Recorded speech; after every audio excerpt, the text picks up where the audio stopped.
You want the raw truth, the kind that hits you like a slap and stays with you long after the words fade? All right, here's the story, the one about a woman who faced a system designed to break her, but ended up breaking it instead. Her name's Cassandra Moore.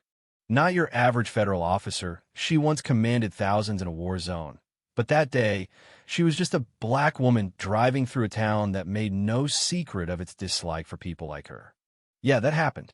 It all went down on a blistering August afternoon in McRae County, a place where the sun bakes the fields and the air feels thick enough to chew. Cassandra was behind the wheel of a sleek black car with federal plates, calm and measured, like she always was. But behind her, a local cop car slowly tailing, waiting for his chance to flex power. Officer Ryan Caldwell stepped out, eyes sharp, uniform neat, but with an attitude that screamed entitlement. No curiosity about her plates, no procedural questions, just a loaded question. Who do you think you were wandering around here? You trash. We cops don't like black people like you driving through. Black people don't belong in this place. You can guess how that went. Cassandra didn't lose her cool, no.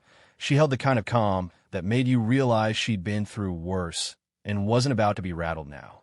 She showed her license, responded carefully, but Caldwell pushed harder accusations dripping with racism and thinly veiled threats. If I say there's a problem, there is, he sneered, and his partners reinforced that same hostile energy. Then, without any real cause, he handcuffed her right there in the street. Cassandra didn't resist. Why should she? Her hands cuffed behind her.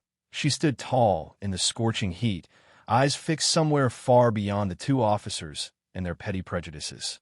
And in that silence, Caldwell felt something unfamiliar unease. This wasn't fear. It was quiet defiance. They shoved her into the patrol car, laughing and mocking, broadcasting lies over the radio to justify their actions. But Cassandra was already logging everything: the tone, the glare, even the camera angles. She knew this was only the start. At the detention center, things got worse: isolation, cold concrete, fake cameras, and guards who acted like she was a package to be warehoused, not a person.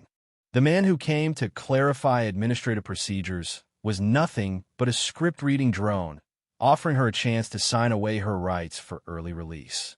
She refused. She wasn't about to legitimize their lies.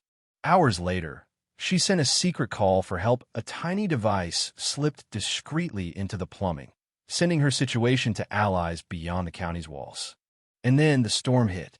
Federal authorities descended, suspending Caldwell and launching investigations. But that was just the beginning of a battle bigger than a single unlawful arrest. Media exploded. Some hailed Cassandra as a hero fighting corruption and racial bias. Others painted her as an abuser of power, twisting footage and facts to suit their narrative. The hate spilled from screens into streets. Protesters shouted, threats came, and even her military colleagues stayed silent or distanced themselves. Inside prison walls, Cassandra found unexpected allies. An old man named Joe, silent and watchful, who understood the system's hidden gears. A former FBI agent named Darnell, who warned her, "They fear you because you haven't broken yet."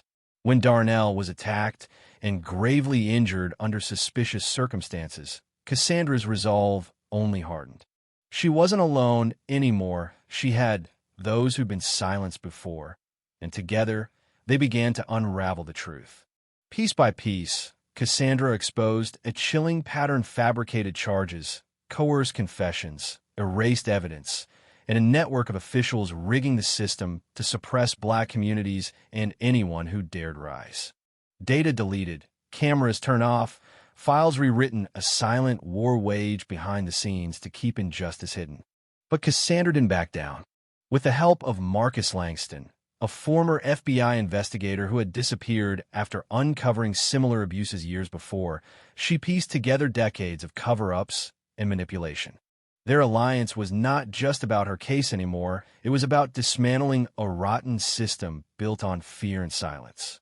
Together, they prepared for a public legal battle that would shake the foundations of McRae County's justice system. Body cam footage once deleted was recovered. Witnesses stepped forward. Media outlets, some independent and brave, began to tell the real story. Inside the courtroom, Cassandra stood firm, no bitterness, no anger, just unwavering truth. She wasn't there for herself. She represented countless unheard voices trapped by prejudice and power. As evidence unfolded, the walls of denial crumbled. Even some of Caldwell's allies started to distance themselves, sensing the tide turning. Outside, the streets filled with peaceful protests, social media erupted in debates, and the public's eyes were open to what had long been hidden. Justice wasn't served yet, but the first cracks appeared, and they were wide. But the fight wasn't without cost. Threats, harassment, attacks on allies, and media smears came fast and furious. The system tried everything from discrediting Cassandra's past to intimidating her supporters. Still, she pressed on, fueled by loss, duty, and an unyielding belief that truth would outlast the lies. Her cellmates' sacrifice, whispered letters from fellow prisoners, and quiet words of encouragement from forgotten men like Joe reminded her this wasn't just her battle.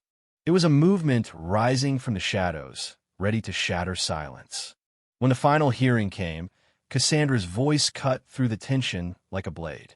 Evidence laid bare systemic racism, abuse of power, and a tangled web of corruption reaching far beyond one county.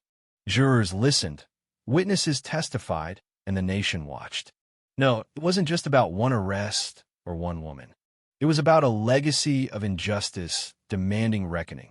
And Cassandra Moore was leading the charge not for glory, but for justice.